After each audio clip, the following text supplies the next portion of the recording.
the Comma in Sports Network.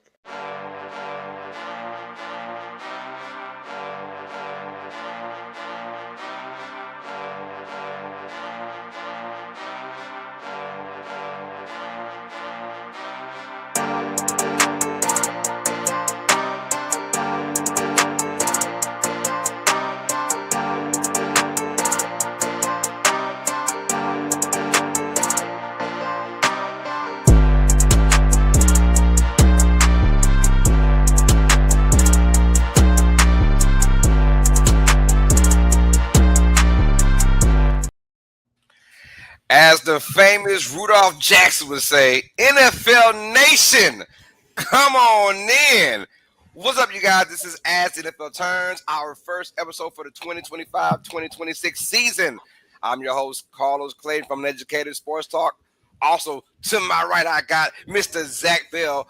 Yes, from sir. Real Yes, Fan sir. Sports Saints. What's good with it, man? Also, we got Mr. Lawrence Foster from Come On In Bills and SS Bills Talk. Let's get it. And, of course, the legendary Coach Rock rocking the Arizona Cardinals gear. So, yo, yes, Coach, sir. we doing that again? Yes, sir. Yes, sir. As you guys know, famously. Brother, this guy stinks. That's why that dog goes smell the thing, baby. Famously, he wears the opposite team the Saints play every single week. So we love that, man. Keep it coming, you guys. But this is As the NFL Turns Out, and we are back for another great year of National Football League. Let's get it, man. How y'all feeling today? I'm feeling amazing, Carlos. I mean, look, week one, we've already had a couple of really good games. Man, that game Friday was unbelievable. Justin Herbert finally did it. He beat Patrick Mahomes only for the second time in his career, and what a game it was. Them Chargers look scary. Yeah, like they set the bar pretty high with these first few games with drama and storylines, right? Spitting the first play of the game, season-ending injury on the first play of the game on the kickoff. So Sunday's got a lot to live up to already. Yeah, it's crazy. You're right, though. Cowboys versus Eagles was fantastic. It had everything we had, including the weather delay and all that, man. Drama, storylines, high scoring for one half, and then low scoring for another half. It had it all, man. So we enjoyed it. Coach Rock, man, how you feeling, brother? Feeling good today, man. It's time for the Cardinals to rise up, baby, and do their thing today. So, hey, let's get this thing going, baby. Kyler Murray is in the building. Hey, look, I ain't going to give you the respect of shooting you down with a BB gun. I'm going to get you with a slingshot. Slingshot them Cardinals, bro. Before we get started, y'all, please, man, hit that like button for all of our shows before the Come On In Sports Network. If you're new to our channel, please subscribe on our YouTube side to the Come On In Sports Network. We're at 296. Let's get to about 400 today, huh? That sounds good to me, y'all. Hit that subscribe button, man, not only for Come On In Sports, but of course for the rest of our channels as well, you guys. So show some love, man. Hit that like button and let's keep it rocking and keep the chat rocking and rolling as well. We will definitely answer your questions as we go, as we feel need to, man. So, hey, y'all, let's dive right into it. It is week one of the NFL season, the first Sunday, and let's talk about our morning games first. So let's get with the Tampa Bay Buccaneers and the Atlanta Falcons. How are we feeling about that one, Zach? Oh, man, Tampa Bay and Atlanta Falcons.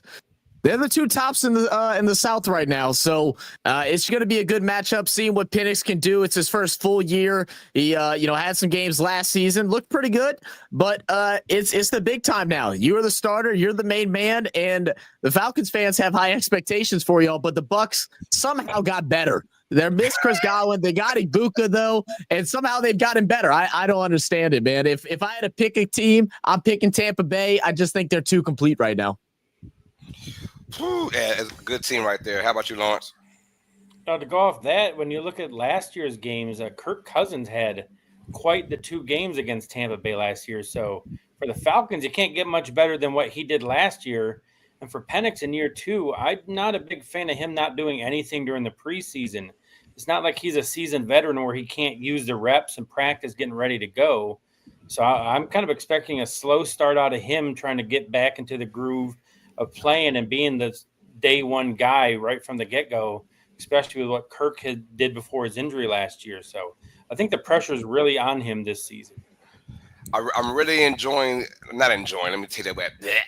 The Falcons actually went defense this year in the draft, and they got a lot of young, good studs in there. I think that really revamps their franchise for this particular year. They should have done it 4 years ago. Obviously, they missed on a lot of big names in the past, and I think they've learned their lesson now. Look, they've got an offense that can compete with almost anybody if all goes right. How about that defense now? Need an opportunity defense, young defense, fast defense. They brought that in. I do like that. So I'm going with the Falcons with a kind of a slight upset week 1 against the Buccaneers. Oh, I don't know about Coach, that, my friend. Coach, go ahead. Hey, what's up, Coach? I don't know, man. I used to like to go buy jigsaw puzzles. You know, you look at the picture and you say you want to put that puzzle together and you buy it and you get home. That shit complicated. And that's kind of Atlanta. They can't ever put this shit together, bro. So I'm going with Tampa Bay on this one, bro. I'm going with the Bucks on this one, bro. Yeah, I got the Bucks for the division pretty much. But as far as like just today, I think Atlanta's going to show at home, hey, we got some tricks up our sleeves, man, for the first game of the year. But I do like the Buccaneers, though, as a full season team to go ahead and probably take care of. Lucky for the Falcons, they got the cheapest beer prices so they can drink away their sorrows when the Bucks beat them in their home stadium. So let's get it, y'all. Our next game, we got Bengals and Browns now. So we have Joe Burrow, and we had all that drama with the Cleveland Browns. But at the end of the day, it was Mr. Flacco who is the starting quarterback for the Cleveland Browns. Yo, Coach, how we feeling about Browns and Bengals? What's your take on this? Move on to the next one, man. Cleveland, I know there's another, but it's just I'm going Jamal. I think Jamal and Burrow just gonna have a breakout day today, man. The Browns, you just hang them up. I don't know. It's between them and the Saints for the first pick in next year's draft. So it's like apples and oranges on this one, bro. But I'm going all the way with the Cincinnati Bengals, man. Lawrence, any thought about the Bengals' slow starts for the last couple of years now? Are you worried about that against the Browns? This is one of those games where Joe Burrow has a losing record against Cleveland. He's 3-5 against them, so you can't really just shove them to the side. He's played 8 games and is 3-5 against them. You couple that with their traditionally slow starts, losing to the Patriots at last year at home. So, I mean, yes, I'd be worried if I'm a Bengals fan. They got to prove that they're not the old Bengals. They can beat the Browns, which Joe Burrow really hasn't done. So, like, the one team he struggles against is Cleveland in the division. And then the beginning of the year stuff, the defense isn't any better than it was last year. So, yes, this isn't one of those just get rid of it games. It could be one of those sneaky, my goodness, Cleveland's in it at the end. They can win it type deals. About you, Zach? Look, unless Joe Flacco just has one of his, random 400, 500-yard passing games that he likes to do once or twice a year.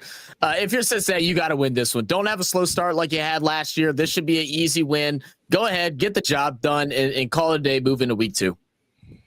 Yeah, I'm going with the Bengals to win this one, but I agree with Lawrence, though. It's going to be close. I mean, the Bengals defense we saw last year to this year, not much has changed at all, except for maybe one rookie lineman that had issues throughout the whole entire training camp. So, yeah, give me the Bengals, but, boy, Browns will make it close. They'll be there tough. It's only minus 5.5 favors on the Bengals.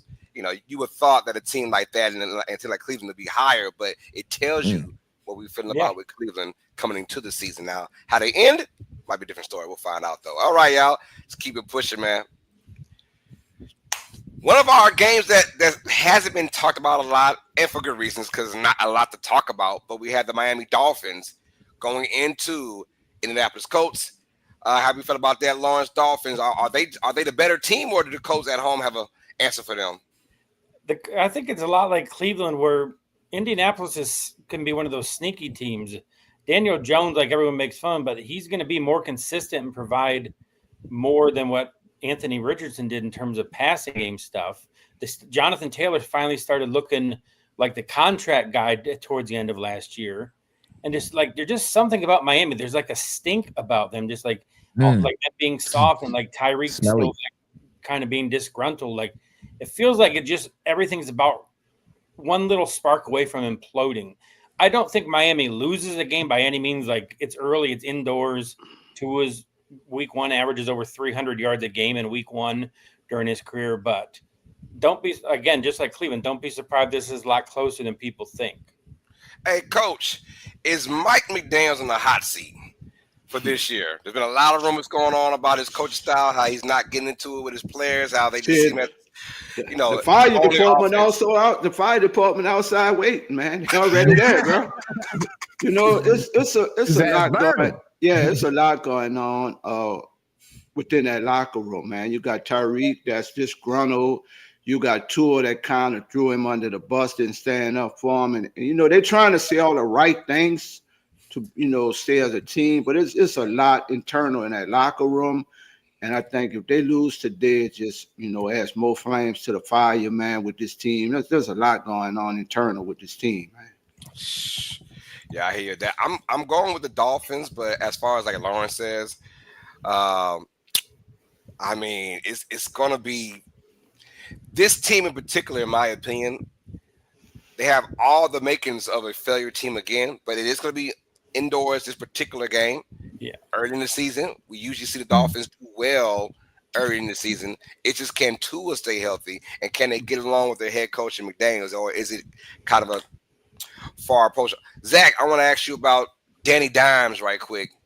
Mm. Does he make the Colts better over Anthony Richardson? Does it make? I mean, I just don't feel like that's much of a bar to overpass. I mean, unfortunately, Anthony Richardson, is much of a great athlete as he is, he's just a unpolished quarterback. He's still very young, still plenty of time to develop. People forget, I think he's only like 23 or 24 years old. But Danny Dimes, I've actually been a fan of his. I thought he was okay at the Giants up until just a year ago when he looked like absolute dog water. So I don't know what to think of him anymore. I think the Colts are going to be in trouble regardless. I'm more excited about watching this running back duo between these two studs on the Miami Dolphins with Achane and Ollie Gordon. I think that's going to be really fun to watch today. Yeah, if they can get more to a ground and pound type of deal for the entire year, that's the only way they're going to make themselves into contenders. Yeah, I think they could be a good team if they leaned into Achane and the running game, then play actioned off of that instead of being a pass first team. Miami could be much more dangerous as a ball control type thing, I think. Let's just hope that they win enough games to get a few home games in the playoffs, because we know for damn sure they're not going to Buffalo, they're not going to Kansas City, they're not going out there, man. In terms of heads, man, they've looked atrocious over the last couple of years playing as the road team against these cold weather squads. All right, let's keep it rocking and rolling. Yo, we got a special one. Panthers versus Jaguars. Our first look at the rookie Travis Hunter, number 2 overall pick in the draft. I'll start with you, Lawrence. How do you feel about the talks about he's going to play strictly wide receiver and will play sprinkled in with the cornerback? Is that the right move for Jacksonville against Carolina? I think they ease him in, yeah, but I'm excited to watch that game. Otherwise, I think it might be who cares about it? But Travis Hunter makes it must watch. Week 1, if he had the ability, what's he going to do? They can say he's not going to do both, but you drafted him for the purpose of being both. And he's one injury away from being a starter on both sides, according to the depth chart. So, yeah. I mean, why not? What do you have to lose as the Jaguars? If he's your best corner and your best, top 2 receiver, longtime BTJ, just throw him out there, let the dude do it, and prove he can't do it, right? He's done it every level he's played at. He's exceeded expectations. Oh, man, they can't do it. He's shown he can. He won a Heisman. So if I'm the Jaguars, I let him do it until he proves he can't. Then I scale back. That would be my plan. But should be interesting to watch either way. Hey, Coach, you thought it was more of an opposite? Maybe Travis Hunter should be more on defense to start and then the offense, or how's your take on that? I don't know. I was surprised when they said it was going to play more on offense. I thought it would be more on defense, but I was surprised by that move. But the biggest takeaway I'm taking from this game to see Bryce Young. From last year, we saw him really come into play.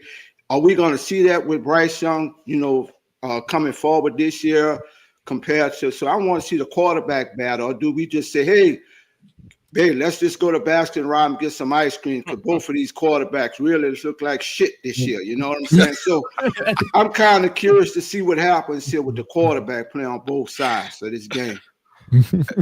Zach, who wins this game? Panthers, Jaguars. Oh, I've been going back and forth with this all week, and inevitably, I think I end up leaning Jags on this one. I'm interested to see what Carolina's going to do with their, they want to run 2 running backs now, so we'll see what Chuba and Dottle can do. And then the wide receiver room, as it got built up, got broken down. Coker out, Adam Thielen gone, Ted McMillan, the new rookie, who I think is going to be a stud in this league. But overall, I think I'm going to lean on the experience of Lawrence and Brian Thomas to have a really good second year in the NFL. So I'm going with Jacksonville. I like Jacksonville as a team overall to make some noise and maybe fight for a playoff spot this year.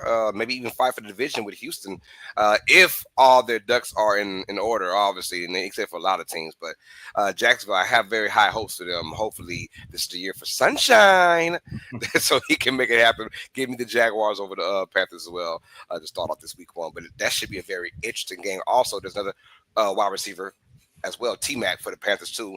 He might do something for Bryce Young. We'll find out. All right, let's keep it moving, y'all. Got a game another one that hasn't been really talked about because we don't really see any to talk about it. But these are 2 teams that, if all can go well, could be a surprise in the AFC. Las Vegas Raiders taking on the New England Patriots. Start with you, Zach. This game in totality, how you feel about it and who has the edge? I'm interested to see both of these teams go. I mean, you got a new head coach, new quarterback over there in Las Vegas. Patriots, you obviously got the brand new dynamic with adding in with Drake May going into his second year. A lot of people have high hopes. You add in Stephon Diggs. You got a couple of young wide receivers. Kyle Williams, someone that I'm kind of piques my interest. And then obviously a new stud running back, Travion Henderson. It's going to be an interesting game. I don't know necessarily an exciting one, but we're going to get a look at a couple of young studs, Travion, Ashton, and some new looks for both these teams. But overall, I'm going actually with the Raiders on this one. They're a little bit of an underdog, and I got the Raiders taking it. Yeah, I like this game because it is 2 young teams that are trying to find themselves. And look, nothing like a 1-0 start for your NFL season. One of these teams will be 1-0, will have a nice start to their campaign. Lawrence, we're talking about Ashton Jeanty, by the way. How's he going to fit against this Patriots defense? Zach nailed it there. Like, that's what makes this game exciting is both those young running backs. Travion Henderson in the preseason with his first touch, that kickoff return. Look great. And I'm an Ohio State fan, so I love Travion, watching him. I'm really not happy he went to the Patriots because now I kind of got to root against him a little bit. But, I mean, Bowers on offense, I think the Raiders' offense has potential to be pretty good with Geno coming in to steady the ship at quarterback. You got Bowers. You got a disgruntled Jacoby Myers, but he's a good receiver nonetheless. Michael Myers, a forgetting guy, right? They can run 2 tight end sets and really mismatch you there. So it's a really exciting, I think. And then Drake May, year 2 under a good head coach. I love Mike Vrabel as a coach. So this is 2 bad teams in the past, but I think it's 2 teams going on the upswing, and like Zach said, 1-0 is a great look for either one of these teams. Well, Coach, who we got going in this game then? Patriots or Raiders? I don't know, man. I don't usually agree with Saints fans, but damn, Zach really hit it on the head. I got to give you that, Zach. I don't really do with you Saints fans that shit y'all talk, bro.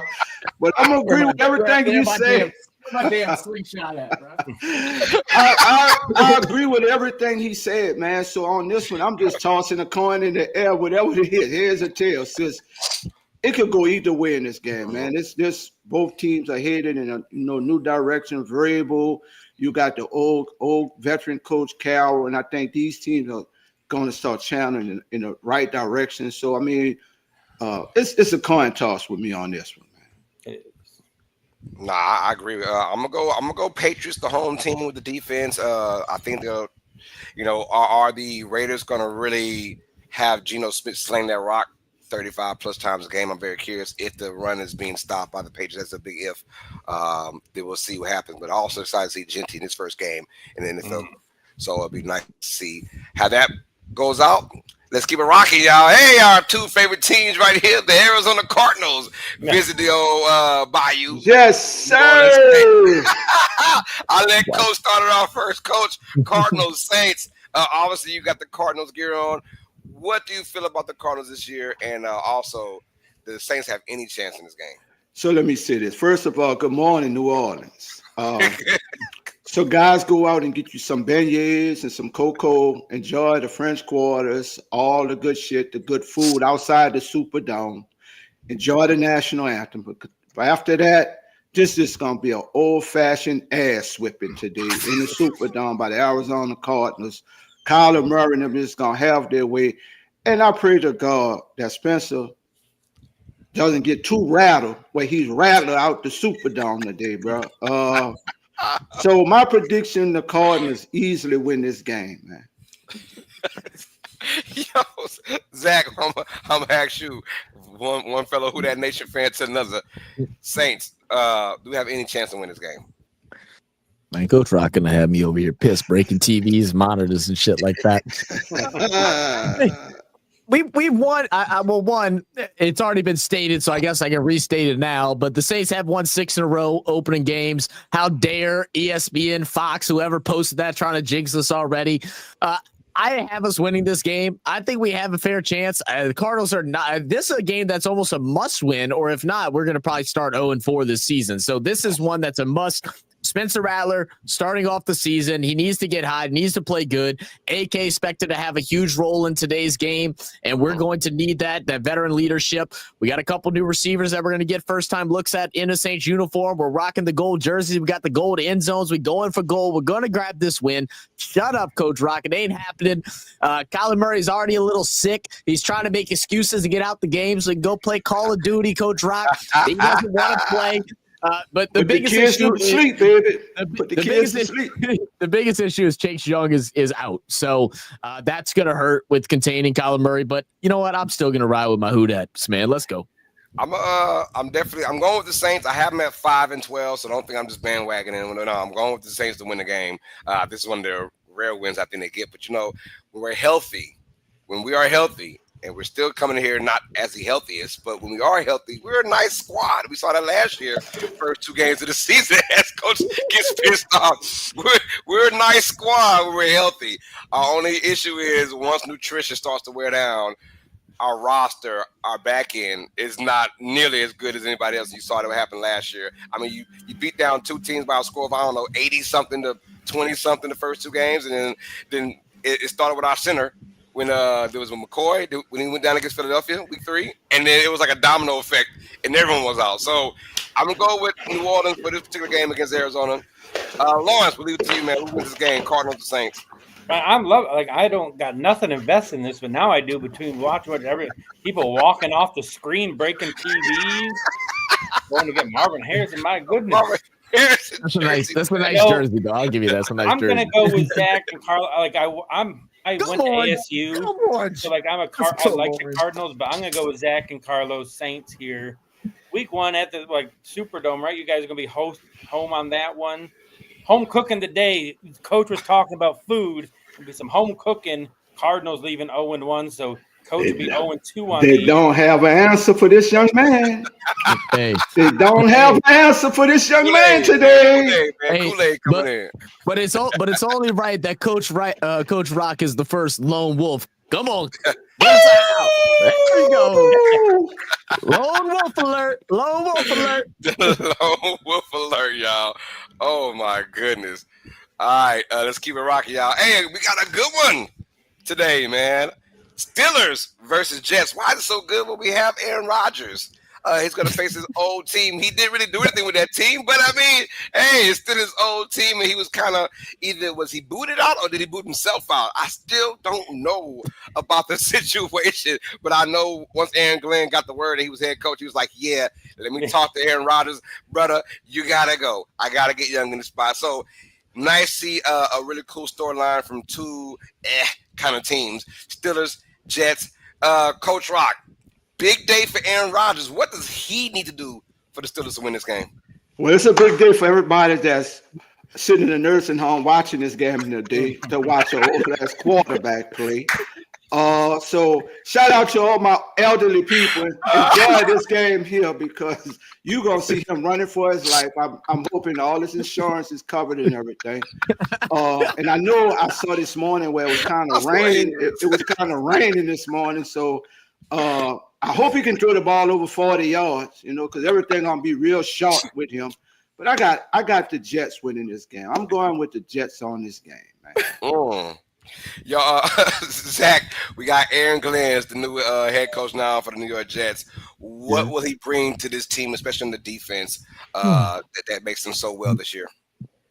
I mean, Jets have had a pretty okay defense the last couple of years. So, I mean, now you bring in just a better leader to go ahead and make sure everything works out. It's not the defense that concerns me the most about the Jets. It's always the offense, man. And now with new quarterback Justin Fields, what's that going to look like? They wanted to go 50-50 running back with Brees and Braylon. I just don't know, man. This is one of those games that if it was the only game on, I may take a snooze, but it's at noon. So if I had to pick one, I guess give me the Steelers, but I don't know. Lawrence, key factors for both teams and win this game, and who wins it?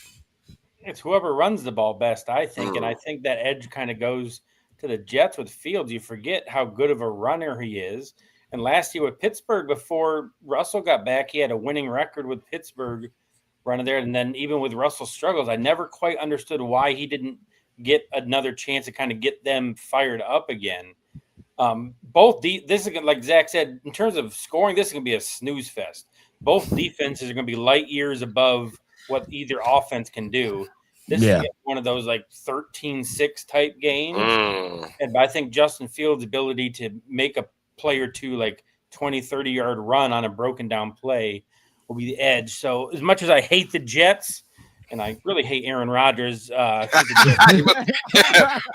hatred for Rodgers is overwhelming. but the Jets going to take it week one and show Aaron Rodgers, it was you, my friend. I'm gonna go with Pittsburgh on this one, like low scoring game, ugly game. Pittsburgh, it won't be because of Aaron Rodgers, because of that defense, the running game that they'll probably shoulder on there. And I gotta see it because I thought Aaron Rodgers should have hung it up a couple years ago. Now, I mean, we're getting to the point now. Once you become a game manager, per se, and it's not really especially even when you were a gunslinger. Like he was a gunslinger. It's like it was different when Peyton Manning became that. It was a little different when Drew became that and stuff like that. This ain't Aaron Rodgers no more. It's not. So can he play the game manager role? I don't think he really can. No. Some guys can adapt to it. I don't think he can adapt to it. But we'll see. Look, Mike Tomlin has a renewed faith in Aaron Rodgers. Maybe he comes out there and has a decent year this year to lead the Steelers to maybe a playoff spot. But give me Pittsburgh in a very, very ugly game. Probably set up in their locker like a little darkness corner for Aaron to feel comfortable at halftime. Just shut it off, non-sensory. There's a little darkness at halftime. Do that. Oh man, hey, hold on. Is this one of our early games? Let me find out. Yes, we're still good. Yep. All right, we're still good. One. Giants and Commanders, you guys. All right, this one right here, it's gonna be a good one because what I like about this one is the unknown for New York. The unknown. We know what Washington and Jaden Daniels is going to bring to the table. The unknown for New York, right? You got a nice defense on their side now. You got Burns. You added Carter to this team as well. Then you add Russell Wilson as a quarterback that can bring you some stability into your offense. Maybe, right? He's a veteran. He's been there, done that. And they added some pieces in the offense as well to make them. Could this be the year the Giants find a way to maybe squeak into the playoffs, maybe have some heads rolling in this NFC East right now? And we'll see about that. So I'm going to start with you, Zach. Giants, Commanders, man. What's your take on this game? Look, overall, I think the Giants are one of those sleeper teams this year. Just unfortunately, they're in a very tough division. Even with Dallas losing the other day, they showed that when they're on, they can be very special. But I think with Russell Wilson under the helm, I think it's the best quarterback they've had since Eli Manning. So it's been quite some time. I'm interested to see the running back room, but I think overall everything else has gotten a bit better. But the Commanders are just set to hopefully have another great year. They went to the NFC Championship last year. Will Jaden Daniels have that sophomore slump? I hope not. They added some good young running backs in Rodriguez, who I think was just ruled out from what I just saw, but also Krosky. And then, they also add Deebo Samuels this offseason. So you got to go Washington Commanders in my eyes, but I think this game is going to be closer than a lot of people believe. Coach, Jaden Daniels. I don't know, man. What's going on with this one? What's that? Who's playing today? That's the Giants game? Giants, yes sir. Giants and Commanders. I don't know. Last night, I don't know if you guys saw the LSU game, man. They had a 66-year-old freshman tuba player for LSU. And the theme They was did. follow your dreams, bro. Okay. Russell Wilson, follow your dreams, bro. It's time for you to go, bro. Let's turn this over to Jackson Dart, bro. It's time for him to follow his dreams and walk away from this game, bro. And let this young kid come in and get the Giants offense going with Neighbors. I know they say they had some players they may use him today. They had scripted for Dart to come in and some running plays. But Russell Wilson, you and the tuba player get together, man. Follow your dreams, bro. It's time to walk away from this game, bro. So with that being said, I'm going with the Washington Commanders in this game, bro. Lawrence, how are you feeling about Jaden Daniels and the Commanders against the Giants? Is this like one of your like just obvious kind of picks, or do you? No, think I don't think have- it is. Like the Giants' defense, they got their pass rush is not something to be snoozed on. Abdul Carter, like Keon Thibodeau, and then Burns. That's quite a trio you got rushing there. Russell Wilson is an adult at quarterback. Yeah, he can go retire with the tuba player soon, but right now he's the head man in New York, and they just need somebody steady to do it. And the sophomore slump is a real thing. You know, CJ Stroud went on fire than last year. Injuries and everything else kind of fell apart. They didn't have as great a year as everyone thought they would. And it's a divisional game. The divisional games, Dayball knows the Redskins, the Commanders as good as anybody else. You can never be surprised, I think, in divisional games because of all that.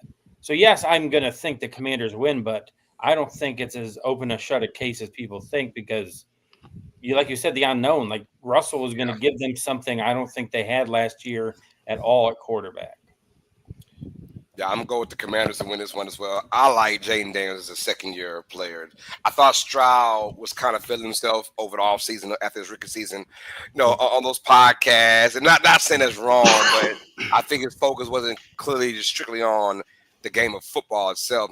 I think Jaden Daniels, he hasn't made too many headline news over the offseason. I think he's got his head in play. And when I saw him in His mama don't let him, Carlos. His mama, you're right.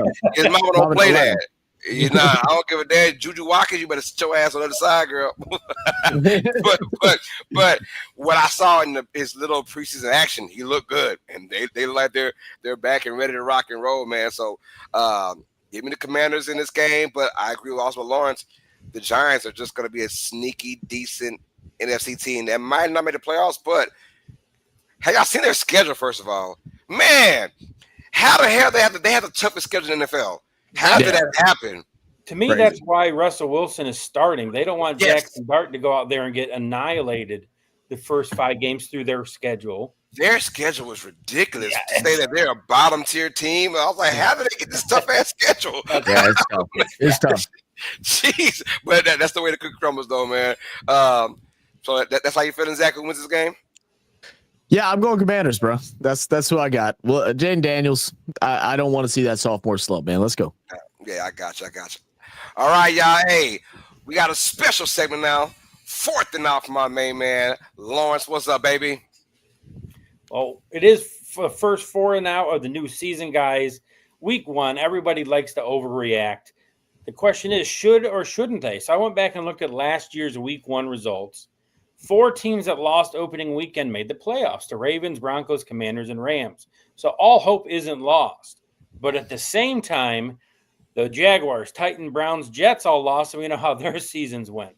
So in reality, feel however you want. You can feel real good like, man, we can make the playoffs. Or you can think, dang, we're going to suck real bad like the Jaguars, Titans, Browns, and Jets did. So Week 1 overreactions are a good thing. That's what makes people fandom. Fan is short for fanatic. Go crazy either way you want. You lose, the season's over. You win, we're winning the Super Bowl. Take that mindset and run with it. Second down, who is poised to be this year's Commanders? Commanders came out of nowhere last year, all the way to the NFC Championship game where they lost to the Eagles. I have one team in each conference I think could have a big improvement and make some noise in the playoffs. We talked about both these teams already. New England in the AFC with Mike Vrabel, the influx of talent they got with the free agency money. I really like Robert Spillane. They got Milton Williams, Steph Diggs. They drafted Travion Henderson. And just Vrabel's impact, I think, can't be understated on what they can do. I do think the Patriots get a wild card, and once they get in there, they can make noise. And even though I picked them to lose today, I think Arizona is a team in the NFC that can do it. Gannon's steadily built this team. Last year, I feel like Kyler Murray took a step forward. Maybe that's because Cod sucks now, so he doesn't play as much. But he made that move. So I think the Cardinals are one of those teams. And I listened to a show, Sirius NFL Radio, Moving the Chains, and they've been saying all year, why not Arizona? I'm with them. Why not Arizona? So Patriots, Cardinals as kind of those shocking out of nowhere teams this year. And in the same realm of it, we have third down, which is who falls back. If someone goes up, law of averages says, well, something else has to fall back. I think Kansas City, sorry, coach, is one of those teams that falls back for two simple reasons. Number one, their division is the best it has been in the Andy Reid, Patrick Mahomes era. The Broncos defense is legitimate, and now they are building Bo Nix in year 2 with Sean Payton. And then the Chargers already proved that they're going to be a force to be reckoned with, beating the Chiefs on their opener on Friday night. And then also just the law of averages. They've been 17 straight one-score games, and last year's record of one-score games was insane. The law of averages says that's going to balance out eventually. So I think the Chiefs, and a fallback for them, they won a ton of games. A fallback is still like maybe 10, 11 wins, not 14, 15. I'm not going to say they're not making playoffs, but a fallback of losing 3 to 4 more games than they did last year is 100% on there. And I also think the Vikings just, again, they had a great year last year with a veteran quarterback who had his comeback year. They're going to be putting in essentially a rookie in J.J. McCarthy. There's going to be growing pains. So I think the Vikings take a step back. And again, that's maybe 3 to 4 less wins, but it's still a big step back for them. And we close it out. Super Bowl prediction, fourth down. We got to put some stuff out on the table. I'm a Bills fan. I'm a very pessimistic Bills fan, but I do believe in storybooks. The Bills are closing out their stadium this year, formerly known as Rich Stadium, Ralph Wilson Stadium, Highmark Stadium, New Era Field. This is the last season of the stadium. The Bills are going to meet the Packers in the Super Bowl. Title town versus non-title town. The Bills finally get that elusive championship for the city of Buffalo. They kick off next year's stadium with a banner unveiling. Bills Super Bowl champions this year. That's 4 downs, everybody. Yo, as Coach Rock gets up and he walks out, gotta love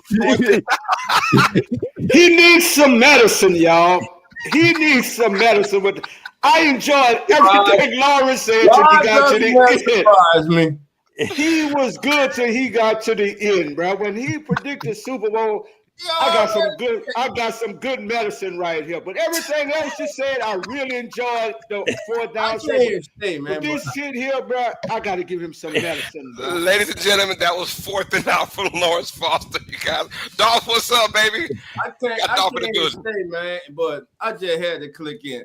How did I know somehow, some way, the first 4 and out was going in with the Bills finally? If you remember last year in the AFC Championship game, I said the Bills were going to lose. I'm not a homer here. I said the team was going to win last year in the AFC Championship game. But I believe in storybook. All the losing for 40, 60 years, and this year for the stadium. I'm with you on that. I'm with you on the storybook, right? Yeah, it could happen. That'd be, but also be fitting for the Bills to not have that happen either. So after tonight, I'm probably gonna be like, we're not even making the playoffs. Oh no! Hey, I'll tell you what though. I'm looking at the contrast of colors. Bills, Packers, Super Bowl. That contrast of colors is nice. I like that. I like it. Yeah, I like it. I like the contrasted color. Yo, welcome back to our channel, Mr. Dolph Jackson himself. What up, Dolph? Man, what's up, man? Crazy morning, man. Can't stay long. Got to leave, man. Dealing with a crazy ass flat tire. Got a damn spare tire that don't fit. This crazy as hell. Anyway. Which you had the 5 holes and not 4 holes? I got 6 holes, but they ain't lining up. So. Oh no. got 6 holes. They ain't allowed it up, bro. Oh, You know, my man, goodness. I was late for picture day for football, so. As an omen to whose season? As an omen to whose season? Please don't be the same season. Oh. Yo. Hey. Let me get a pick in before I go, man. Yeah, we got the biggest spread. The biggest spread out here is Broncos 8.5 favorites over the Titans, minus 450 on the money line. You guys, Vegas is saying this is going to be a straight up blowout. Denver Broncos are getting a lot of hype going into this year with Bo Nick's second year, along with is it third season for Sean Payton? I'm assuming third year. Yeah. Or is it year 4? All right, year 3 for Sean Payton, and we know what he does in a lot of his year 3s. So. Let's get it. What's your prediction, man? Titans, Broncos. How's Cam Ward going to fit his first ever game as a quarterback? Let's start with you, Lawrence. I mean, it's going to be rough. Like, he couldn't have asked to play a worse defense in his first game. That Broncos defense is no joke, and they're going to come in and smell blood in the water with a rookie quarterback. They're going to throw things at him Cam Ward hasn't seen before, disguise his coverages. So, I mean, the Titans drafted number 1 for a reason.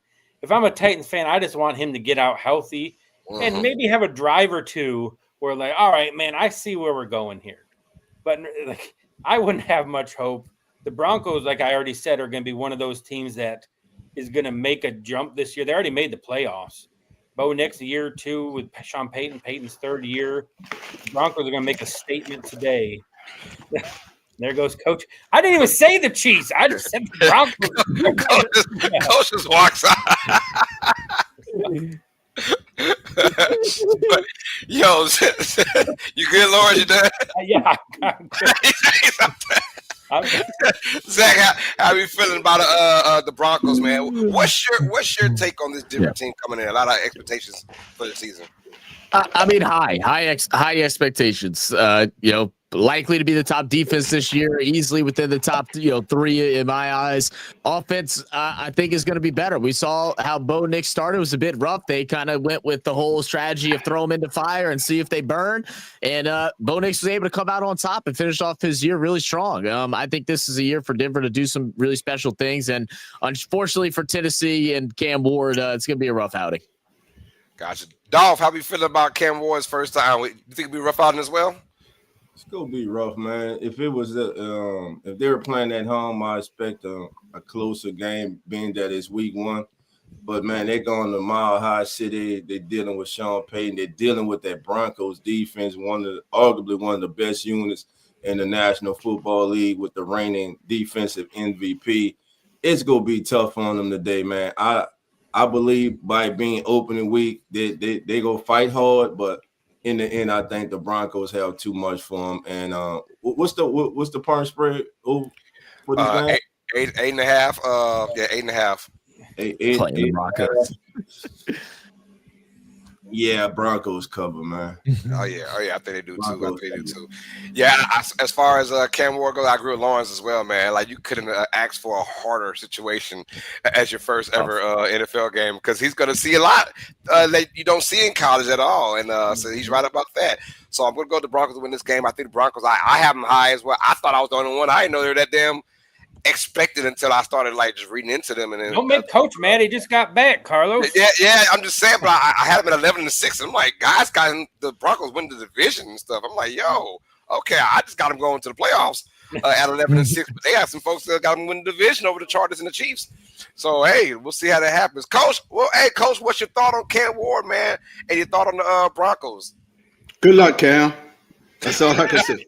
Good luck today, man. Have a great game.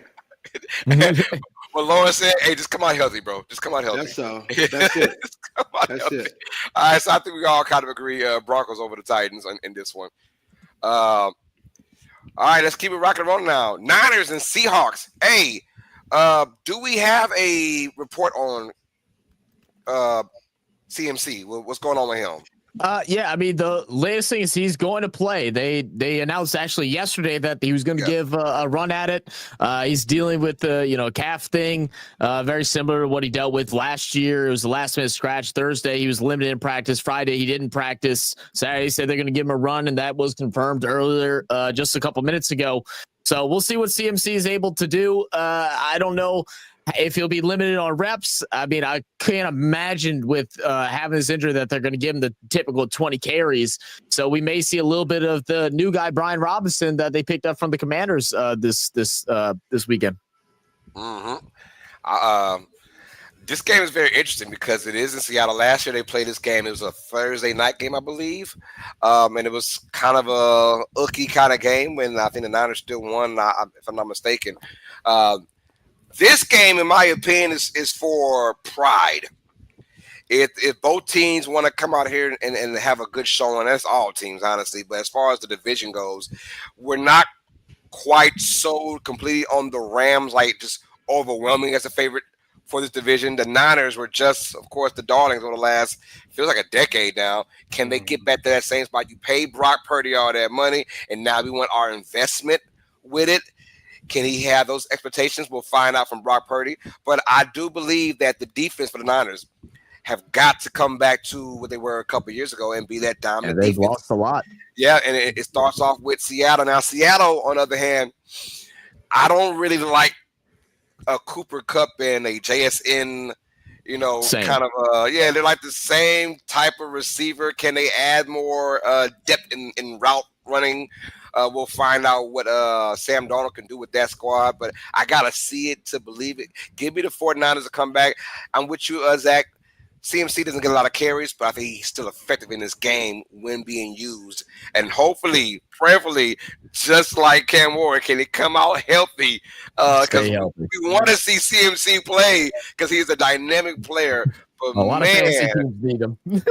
I'm telling you, but it's getting tough to watch them in the last couple of years now because he can't stay healthy. Coach, what's your thoughts on this game, Niners, Seahawks? I'm going Seahawks in this one. I got the Seahawks. That's it. That's just it. The Seahawks. Got the Seahawks. Man, Coach, keep the simple, stupid.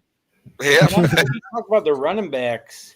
Last year, like they went through 4 or 5, and they all did well. I think the Niners, just like Shanahan's dad, and when the Broncos back in the day, like remember they had like 3 straight, like Olandis, Gary, Anderson. They can pump out a 1,000-yard rusher no matter who's back there. This system kind of seems the same with the Niners. Like the Mason last year when CMC got hurt was leading the league in rushing. Like, so, I mean, like Brian Robinson has talent. So if CMC goes down, I don't think they're going to miss a beat in terms of their running game because they've proven they can just plug people in and then Robinson has a talent to be the pick he was anyway. So that might not be as big a loss as people think, oh man, we lose CMC. Well, the Niners system, he's not, CMC is great, but they've shown that they can do just fine without him. It's the receivers I'm worried about. Like, who's going to be catching the ball from Ricky Pearsall, man. Come on. Come on, bro. I don't know. I don't know about the Ricky Pearsall. I like how he ended the season last year. He did end on a good note. So, but as your number one, good luck, Niners. if he's your number one. Good God almighty. All right, our next game on the docket, y'all. A really good one, too. Mm-hmm. We got Houston, Texas, taking on Los Angeles Rams. Both these teams were in the playoffs in their representative conferences. I want to ask this. Which team you think out of these two teams, Coach, has the best future for this particular year? Well, I have the Rams winning the NFC. If Stafford stays healthy, I think this all depends on his health issues with the back. But, I mean, this team took Philadelphia down to what? The last play of the game. You know what I'm saying? So it just depends on if Stafford is healthy. I have the Rams representing the NFC in the Super Bowl. Zach, how are you feeling about this game? Texans and Rams. Stroud's third year now. That sophomore slump behind him. Hopefully, how do you feel the Texans do against this vaunted Rams young defense? Hey, I'll tell you what, I don't think it's not just the LA Rams fans that are hoping that Stafford stays healthy. It's also Devontae Adams, who has now turned into a journeyman that just can't find a quarterback to stick. And if Stafford does end up getting hurt, well, guess who he gets to match back up with? Good old Jimmy G, his best friend when he played at the Raiders. So, he's definitely praying and pleading that these injections that Stafford's getting into his back keep him upright.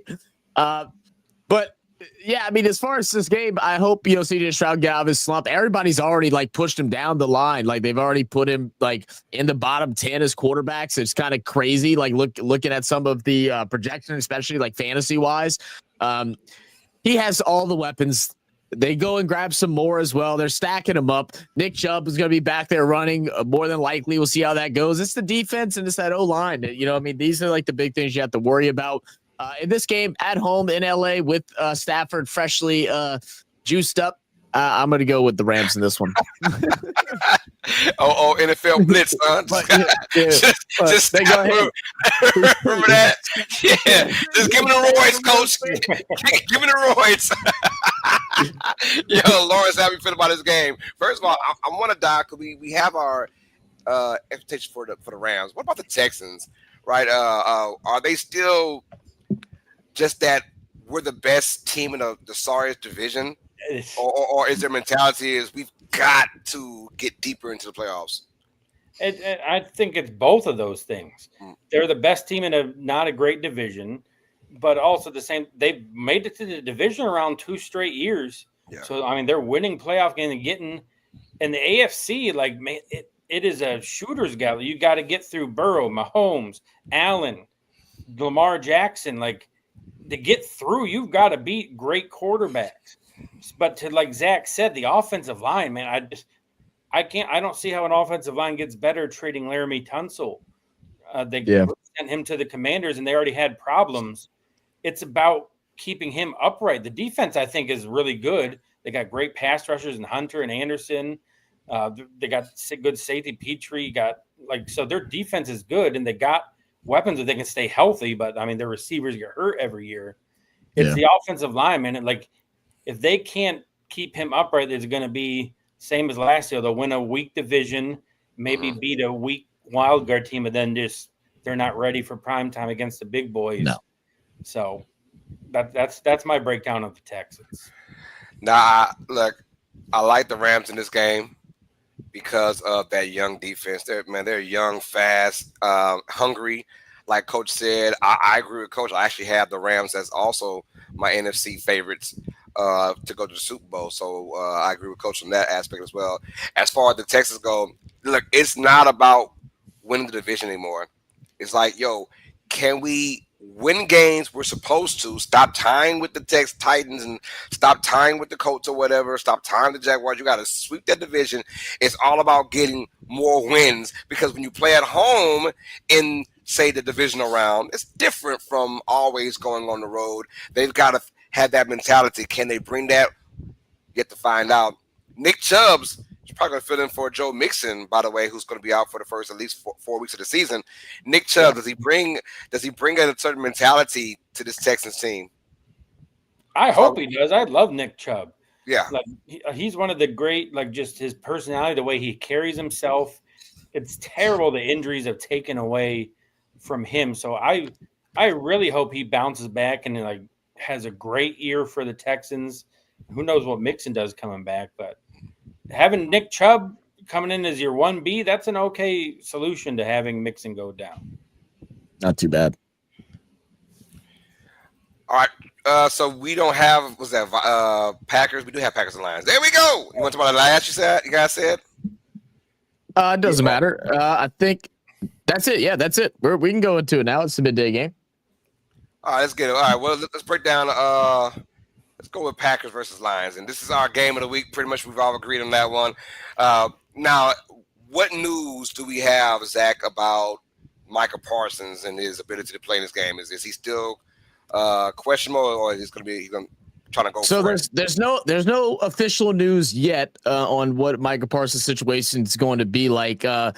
If it is in fact a thing where they can eject him and get him in the game, they are going to want him to miss this matchup against the Lions. I mean, this is a rivalry and set. This is the divisional game in week 1. We've talked about that, Carlos, how we hate it. We really don't like these early tough competitions, but that's what we get. 3:00 and hopefully Micah Parsons can play. They're going to need it. They're going to want to pressure Jared Goff. They're going to want to get him off his feet and, hopefully leading to a couple of mistakes, because even with the new offensive coordinator and defense coordinator in the Lions, that offensive that team on offense is still so elite, and they have great connection. It's also a offense that is ran a lot by the quarterback, Jared Goff. Jared Goff has a lot of control on what plays are run, the audibles, and different things like that. So if you're Green Bay, you want to be at full force in this matchup and open up this division, hope to get a win.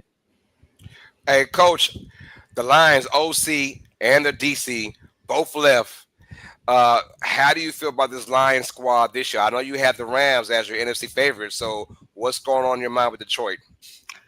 I don't know, man. It's not so much them leaving. It's the new guys coming in, evaluating the talent that you have and making your system work around them guys. And that's what I'm anxious to see with Detroit, with the OC and DC.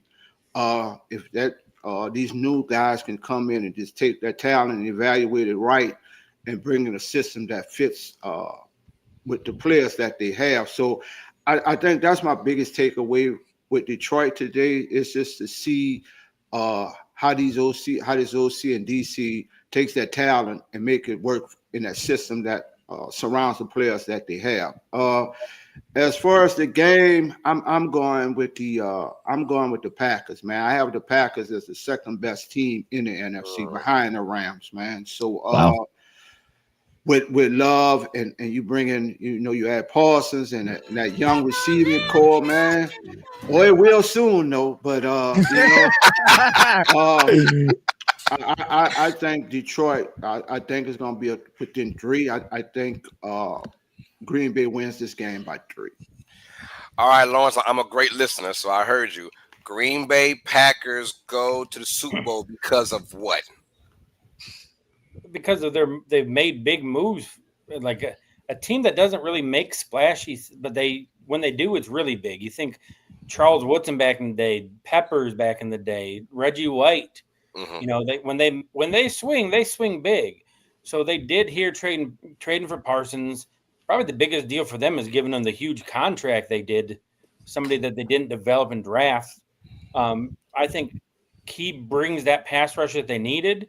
They drafted Golden, which in theory should be their number one guy, which pushes everyone back a level, which aligns where they should be. I know Watson won't play for lightly, but Romeo Dobbs and all them, Jalen Reed. And just Love just has to continue to make the strides and steps he has the first 2 years as a starter. Year 3 is generally where you see that huge jump for starting quarterbacks. So I'm expecting that. I'm expecting Parsons to make the impact. And not having the coordinators, which you talked about already, there's something to be said. Losing both in a year, like that's a lot of brain power loss. Like they were in, and it's different when you're not calling the shots in live action. You got 30 seconds to get a play and make an adjustment, like live in game. These coordinators are going to have to learn on the go here in terms of they're gonna make mistakes now too in game 1. So the Packers win this game, as I already said. I think they win the NFC, where they'll lose to the Bills, not the Chiefs, in the Super Bowl. Nah, I got the Packers in this one. I had them the whole entire time, with or without Micah Parsons, to win this particular game because of their defense. I mean, they finished on a high note besides that Eagles game they played late in the year. But I like the Green Bay Packers team on defense. Jordan Love, he's going to be the reason they do or don't, in my opinion. Like when it comes down to those crunch time situations, can we get Jordan Love to come through in a good way for the Packers? If not, then they'll just be another team on the horizon that never gets over that hump. But it is the NFC compared to the AFC, where the quarterbacks aren't that elite to where a guy like Jordan Love could make a surprise, NFC championship appearance or Super Bowl appearance for Packers, according to Mr. Lawrence Foster here. So yeah, I'm going to enjoy this game. This is going to be a really good one. As far as Jared Goff goes, he's going to be a beast as well this year. It's all about, just like you said, Coach, those two coordinators bringing in their system and getting their guys to confide in. Also, Yeah, buy in and also play to their strengths as well. I don't like all that. It's 2025, so the narrative of any coach coming into your building, unless you were trash, but if you were a good team, you're not going to go in there and hey, you got to find my system. No, you got to go and make this balance work for both sides because not going to be a long year. And it's also interesting now too that they decided to go ahead and do a 3-year extension for Jamo. So that was something that I wasn't sure whether or not it was going to happen and if they would move on from him. So they've kind of locked in what their wide receivers of the future are going to be with Amon-Ra, Jamo, and now the rookie Isaac Tesla. Anyone that gets you 1,000-yard receiving on just 50 catches, you want to keep using that guy. He had 1,000 yards like. He only had 50 catches all year, but every time, man, he's taking the top off that bad boy. So he go, man. All right, let's go into our Sunday night matchup now. It's going to be the Baltimore Ravens taking on the Buffalo Bills. Come on. Yeah, and guess what? It's going to be a good matchup. This is our only playoff rematch, I'm assuming, for week 1. I think it's only playoff rematch. So I'm gonna start off with you, Zach, first, because Lawrence, I want you to take last because it's your squad. What you got there, Coach? Hold on. What the hell is that, Coach? I'm trying to figure out who you think everybody's gonna pick. See, do you know something? He got the lone wolf. What are you doing? All right, he ready for? Hold on. So all right. I don't want to spoil it. Then I don't want to spoil it. Right. So let's go with Zach first. Then Zach. All right. And who wins this game and why? Simple questions. How about you, Zach? Let's go. Simple answer for you, Carlos. I'm sorry, Lawrence. Lamar has to feel like he was outed last year, not receiving that MVP. Lamar is going to come out here and have a straight ballin' type of game today. I expect him to do some big things against his Buffalo Bills defense. I think these Ravens are going to come out firing, and I have the Ravens winning this matchup, man. All right, Coach. Her Ravens, what we going with? The Wolf Mask is not because I'm the lone wolf today. Okay. But it's because of Lamar Jackson, man. Lamar Jackson in the regular season is the best quarterback, hands down. It's the postseason that he struggles in, man. But during the regular season, he's like Jekyll Hyde, bro. He is the best quarterback in the NFL during the regular season. And I'm sorry, man. Bills Mafia, it's going to be a long day for y'all today with Lamar Jackson, man. And all the weapons and some of the new stuff he got. The Baltimore Ravens win this game by 10 today, man. Lamar has a big game running and throwing the ball. And it's like I said, it's not him in the regular season. It's his struggles in the postseason that hurts him. But regular season, hands down, for some reason, this kid is the best quarterback, period. So, Bills Mafia, Lawrence, my brother, take the L and just hold it in your hand today, okay? We'll take it from your hands from Friday night, Coach. Lawrence, I got your back, brother. I'm going with Buffalo to win this game. I probably have the Ravens maybe going further in the playoffs this year, but I have as my Super Bowl champions, But for this particular game, give me the Buffalo Bills to win this matchup.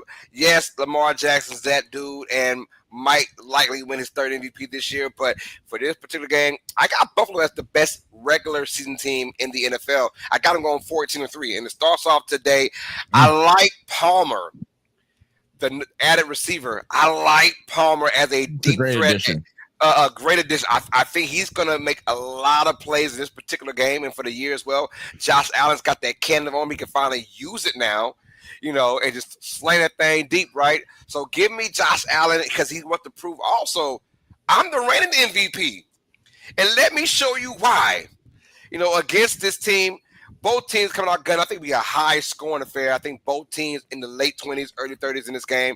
Another classic. And this is the reason why it's on Sunday night. Now, I do tell you what, the Ravens picked a really good time to play Buffalo for the year. First game of the season. It's going to be a little warm weather, I'm assuming, out there in Buffalo. So, yeah, but give me the Bills to win this one in a slight, tiny, not even upset. Just give me the Bills. I like the Bills in this one. I think the crowd's gonna get into it, and that defense. You can change the players, change the names, but for some reason McDermott always has that defense rocking and rolling. So give me the Bills to win this one. All right, Lawrence, I had you back now. What's up with it? What's up with it? Am I the lone wolf? You are going to be the lone wolf. Like I said, I'm not a homer. This is the worst possible. When I saw that we played the Ravens week 1, I'm like, this is awful. I did not want to play them week 1 after what they did last year with Lamar choking away another playoff game like he did. We're over. By the way, Josh Allen's 2-0 against Lamar in the playoffs. The Bills just don't match up well right now with them. We're Trey White's down, our first round draft pick at corner's down. We'll be starting Dorian Strong, a late round pick at the boundary corner. And we're not a defensive shadow. So Benford isn't going to follow Zay Flowers around. So if everyone looks at Henry, Lamar can have a field day just attacking that side of the field there. And then Henry just always wrecks the Bills. And I don't trust the run defense till I see that we can stop the run. So I don't see the Bills matching up defensively at all with what the Ravens are going to do. Mark Andrews, he's going to come in with a huge chip on his shoulder to want to dominate.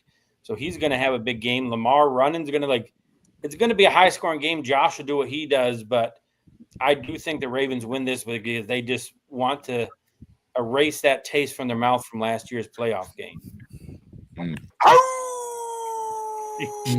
Come on. Let's get it, baby. Hey, that was pretty good. I ain't gonna lie. That was good. That was solid. That was good. We're gonna have to figure out where Coach Rock got that dang mask and all have to get one. I don't want to figure that out. Coach Rock gone to the depths of hell sometimes. It looks like a spirit Halloween type of thing right there. That bad product. All right. Let me tell you this whoop though, man. In my subdivision out in Prairieville, it's a big thing for Halloween, and I put this on, and I put an old white long sleeve shirt and put the fake blood and cut the hole in the jeans, and I stand on the side of the house where it's dark, and when the little kids come walking on the sidewalk, I come running, and they drop all their candy shit. They might be dropping Snickers too. You know what I mean? I found the mask too. Look at that. I found it. $44.99 in Spirit. Come on. There you go. All right, y'all. Down to our last game on the docket. Monday Night Football. Minnesota Vikings taking on the Chicago Bears. Got a renewed spirit for the Bears maybe this year. I'll start off with you, Lawrence. How are you feeling about Chicago's chances against Minnesota for this particular game? Caleb Williams has no excuse. I mean, I don't think he had any last year. They put a lot of talent around him. Now they got this year's offensive whiz kid in there to run the show. They invested wisely in their offensive line, putting stuff there so he's not going to have as much pressure on him. To me, the pressure is all on Caleb. They brought in the head coach to fix him. He's not attached to him. So if he doesn't do the thing, they just signed Bajent to an extension. I don't think Caleb Williams has a huge leash this year with Ben Johnson. He's not going to be patient if he starts to try to play hero ball. But I do think the Bears take that step this year to become a borderline playoff team. And it starts Monday night taking on division rival Vikings, who I already said will take a step back with J.J. McCarthy under center. Addison suspended the first few games of the year. So give me the Bears on Monday Night Football, the Monsters of the Midway getting it done. I like that one. Zach, how you feeling? Vikings, Bears. Made that hard to follow up, man. You had me convinced. But look, I think this Vikings defense is really special. And I think that's going to give Caleb Williams a lot of trouble. And they got a really young wide receiver core as well. I mean, we know DJ Moore, he's been around for a while. He's, has had several 1,000-yard seasons and such. Roma Dunze now officially the number 2. He's going to have to step up big time. And same thing with Luther Burden. But the thing is, even though without Addison, that is going to hurt the Vikings a bit. But in saying that, Justin Jefferson is still that guy. Even with the hamstring, he's good to go. They got him at 100%. J.J. McCarthy, this is going to be a tough opening game for him. I mean, this is like his actual rookie season. He's had a full year to prepare. If there's no excuse for him not to be ready to run this offense for the Vikings.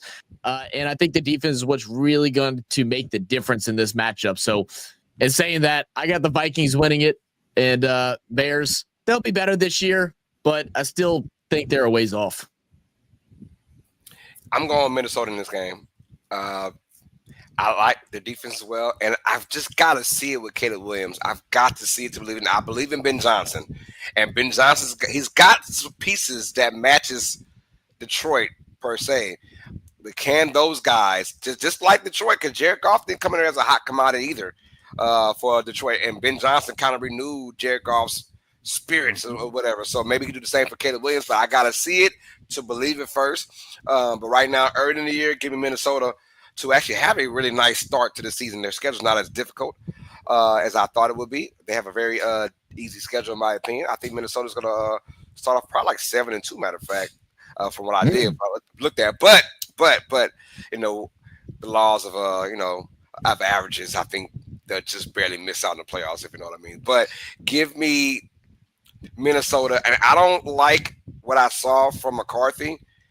And I don't like that they just like who you Penix. You had Penix, you was upset because he didn't play. I was upset because McCarthy only played one series or two series. I agree. Done. And I was like, no, and he didn't even look good doing that. He was 4 for 7 for 30 yards, and he was kind of off with the throw. And I'm like, I need to see the kid a lot more, in these situations. And he's going to be the reason why they either make the playoffs or not. Not that defense, not that running game. This could be McCarthy. When you have Joe Burrow playing full halves in preseason, and you got two guys that are in their second year that didn't even start the full first year, not playing, come on, man. Let's get real. Yep. Yeah. So I don't know. So I'm going to go with Minnesota in this game, and hopefully, because the NFL is always a little bit better when the Bears are really good. I'm hoping that happens this year for Chicago. The Bears. Coach, how we feeling about this, man? Vikings, Bears, who you got in this one? Oh, man, I'm going with Minnesota thanks to the Carolina Panthers on this one, bro. Oh, why the hell did you get Adam Thielen back to Minnesota? He was Bryce Young, like really they was building something in Carolina. And Minnesota was down receiving, and you give him back, and I think he's really gonna help McCarthy out, bro. On a lot of game situation. I just didn't understand why did Carolina send him back to Minnesota. It made no sense to me at all, man. When when you are trying to build something, you just say, okay, I've been given a gift, so what the hell? I just give it back to you. So I think that's gonna really be a savior for Minnesota, getting that kid back over there to kind of bail him out, because they were really like in shithole with receivers, bro. And you stealing them back in the fold. I really think he's gonna help them win some ball games, man. Do I have to howl? Is that the word? Howl? Is it? Okay. Oh! all right. I get a 6.3 out of 10. I've heard howl before. All right. He's like, how do you howl? How do you howl? Oh, yeah, I hear that. Okay.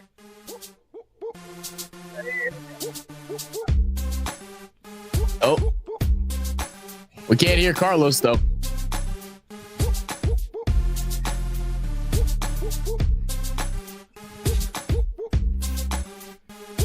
All right, y'all.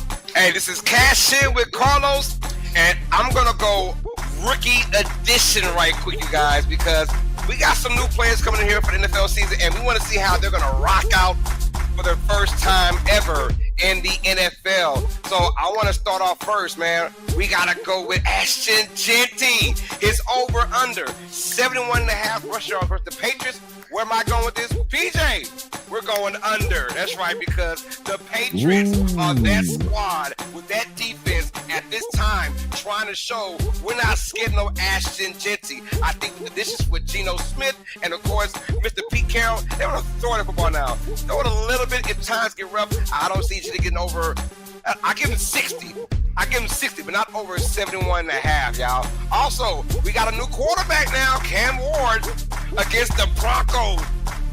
Over under 194.5 passing yards. Oh my goodness. We're going under again. We're going under. Cam Ward is gonna run for his damn life today. Broncos ain't playing no games. They're my darlings, they're your darlings, they're everyone's darling. But if you started this year by giving up 300 yards to Cam Ward, what's that say about your team? Don't do it. Mile High is gonna be Mile miles away from Cam Ward's mentality of trying to win this game. Give me Cam Ward under. That's how you win some money. And last, I can't pronounce his name. We'll just call him T-Mac. That's right. Over, under 65.5 receiving yards for the Jaguars. PJ, give me the over. I think T-Mac is my rookie of the year, matter of fact. He's going to ball like the Jaguars. We won't be talking about Travis Hunter much. We'll talk about T-Mac after this game, ladies and gentlemen. And that is going to be Cash In with Carlos.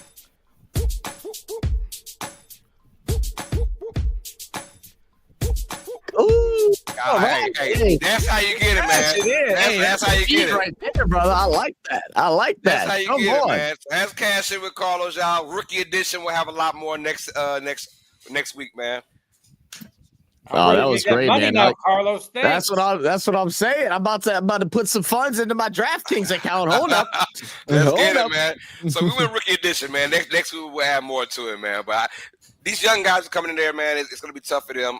Their first ever, time in the NFL, and a lot of us can't speak about that because we're not in there. But I imagine that situation is kind of scary, especially when you went with expectations as well.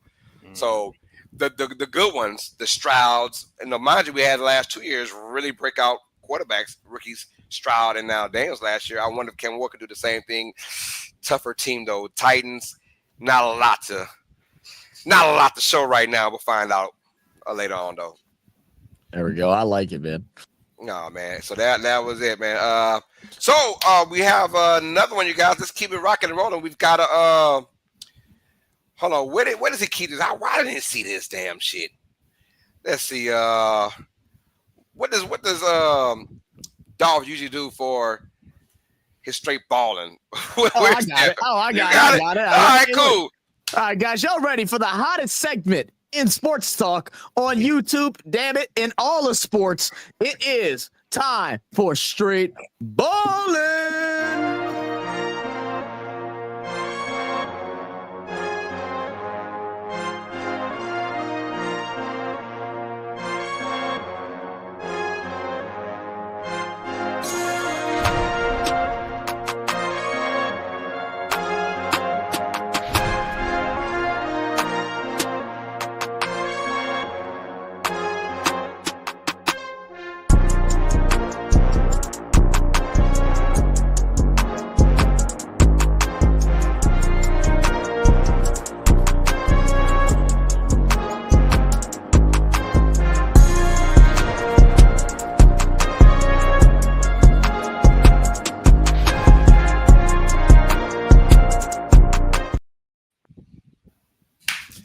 Let's get it, man. We got our straight balling of the week, man. Hey, we'll start with Lawrence from Mr. Buffalo himself. Hey, who is your straight baller of the week? Who we looking for? It's going to be Matthew Stafford this week. He's going to be balling out with that back juiced up and ready to go, getting those roids out of there. He's going to be starting the season off strong. Devontae Adams will be so happy he's there playing. Puka's going to be Puka. That defense is not going to be slept on with those young defensive linemen. So Stafford's going to ball out 350 yards passing, 4 touchdowns. He's going to be ready to start claiming, hey, MVP talk here in Los Angeles, baby. Matt Stafford balling.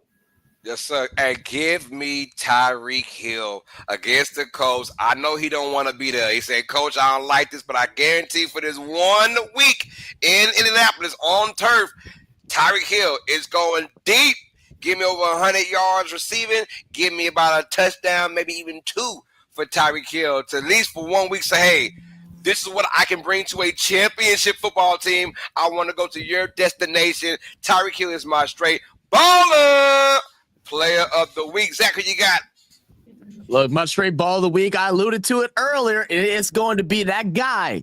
He's getting ready for his 3rd MVP, Lamar Jackson, going in against the Buffalo Bills. Lawrence, I'm sorry. I'm storming off like everyone else has. I'm done. I'll tell you what, we're talking 300 pass and rush yards. We're talking 3 touchdowns.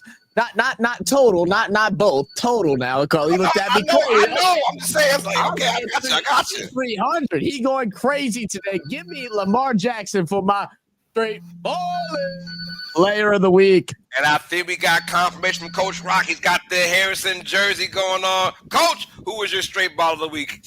You already know. The only thing stops him today is a plate of red beans and rice and some gumbo in the New Orleans, because he's going to go crazy in the Superdome today. I don't know what secondary they're going to have to stop this shit today.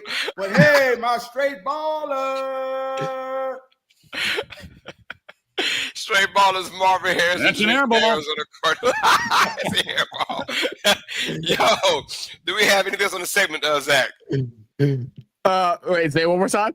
Anything else on the segment we need to talk about?